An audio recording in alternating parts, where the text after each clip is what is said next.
Hi friends, అందరూ ఎలా ఉన్నారు? మేమైతే బాగున్నాం. అదిగోండి పాలపిట్ట.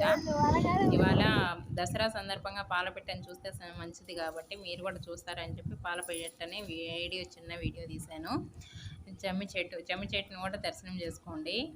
జమ్మి చెట్టు మేము కూడా చేలోకి వెళ్ళి మా చేలోనే ఉంది జమ్మి చెట్టు. అందుకని మా చేలోకి వెళ్ళి జమ్మి చెట్టుకి పూజించుకొని వచ్చాము. జమ్మి చెట్టుని పూజించుకుని దసరా రోజు ఖచ్చితంగా జమ్మి చెట్టుని పూజించుకొని ఆ జమ్మి ఆకులను తీసుకొచ్చి మన ఇంటికి తీసుకొచ్చుకొని మన పెద్దవాళ్ళు ఎవరైనా మన ఇంట్లో పెద్దవాళ్ళు ఉంటే వాళ్ళ చేత మనము జమ్మి ఆకులు మన పైన వేయించుకుంటే మంచిది. కాబట్టి మేము కూడా అలాగే వెళ్ళి పూజ చేసుకొని వద్దామని చెప్పి వెళ్ళాము. వెళ్ళి జమ్మి చెట్టుని దర్శనం చేసుకున్నాము. బాగా అందరూ చూడండి. దసరా మీకు మీ కుటుంబ సభ్యులందరికీ దసరా శుభాకాంక్షలు. జమ్మి చెట్టు చూడండి ఇలా ఉందో. పాలపిట్ట లాస్ట్ మళ్ళీ రిటర్న్ వచ్చేటప్పుడు అక్కడ అనిపించింది. మళ్ళీ అది పాలపిట్టని తీసాం.